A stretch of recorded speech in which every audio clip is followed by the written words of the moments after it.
Party మారిన ఎమ్మెల్యేల స్థానాల్లో బై ఎలక్షన్ తప్పక వస్తుందని బీఆర్ఎస్ వర్కింగ్ ప్రెసిడెంట్ కేటీఆర్ ధీమా వ్యక్తం చేశారు.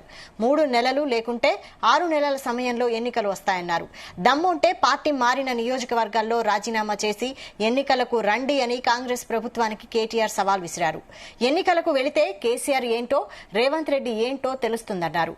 బై ఎలక్షన్స్ వస్తే కాంగ్రెస్ కు బై బై చెప్పే ఎన్నికలు అవుతాయని విమర్శించారు. ఎవరు ఎన్ని ప్రచారాలు చేసినా తెలంగాణలో బీఆర్ఎస్ ఉంటుందన్నారు కేటీఆర్. కాంగ్రెస్ ప్రభుత్వం బీఆర్ఎస్ ప్రభుత్వం కంటే గొప్పగా పనిచేస్తే, నిజంగానే నీ 6 గ్యారెంటీలు అమలైపోతే, నిజంగానే మొత్తం సుభిక్షమైపోతే హైదరాబాద్ మహానగరం, పేదలందరూ సంతోషంగా ఉంటే తెలుసుకుందాం.